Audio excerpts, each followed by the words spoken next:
মহরম মাস এসেছে, আপনারা আপনাদের ছেলেদেরকে এই আগামী 10 দিন অফিস থেকে আর্লি আসবেন।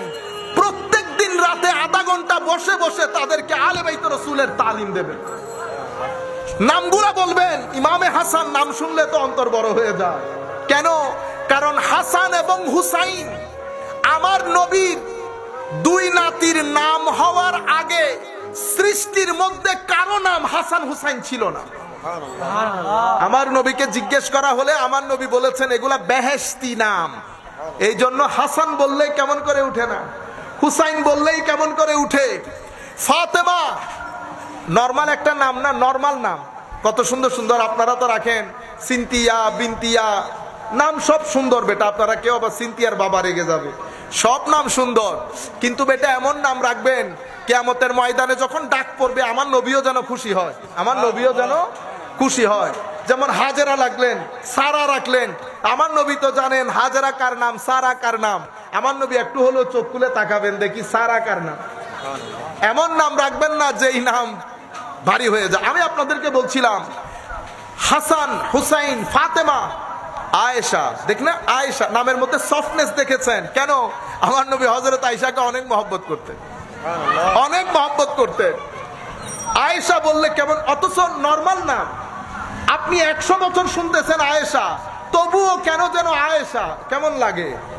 আপনারা বুঝতে পেরেছেন? সফিয়া, খাদিজা, নামগুলার ভিতরেই কেন কেমন কেমন কি যেন লুকিয়ে আছে।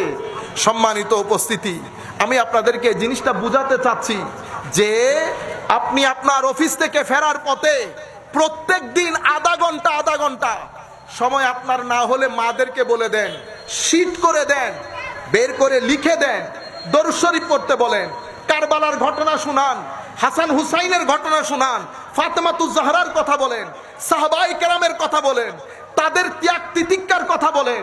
তারা 23 বছর আমার নবীর সুখে দুঃখে, তারা গরমের মধ্যে, শরতের মধ্যে, বৃষ্টির মধ্যে কিভাবে আমার নবীর সাথে লেগেছিল। পরিবার পরিজন ছেড়ে দিয়েছে, বাবা ছেলের বিরুদ্ধে দাঁড়িয়ে গেছে, ছেলে বাবার বিরুদ্ধে দাঁড়িয়ে গেছে, আত্মীয় আত্মীয়তার সাথে দাঁড়িয়ে গেছে, ভাইয়ে ভাইয়ের বিরুদ্ধে দাঁড়িয়ে গেছে আমার নবীর কারণে। সেই নবীর উম্মত আমরা, সে সাহাবায়ে কেরামের পদাঙ্ক অনুসরণকারী আমরা, সে আলে বাইত রাসূলের মহব্বতের স্লোগানধারী আমরা। আমাদের জীবন যদি সুন্দর না হয় আমার নবী লজ্জিত হবেন না। আমাদের জবানের মধ্যে হায়া থাকতে হবে, আমাদের চোখের মধ্যে হায়া থাকতে হবে, ভদ্রতা থাকতে হবে। ভদ্রতা, নম্রতা, এগুলো শিকার জন্য বিশ্ববিদ্যালয়ে যাইতে হয়, কলেজে যাইতে হয়।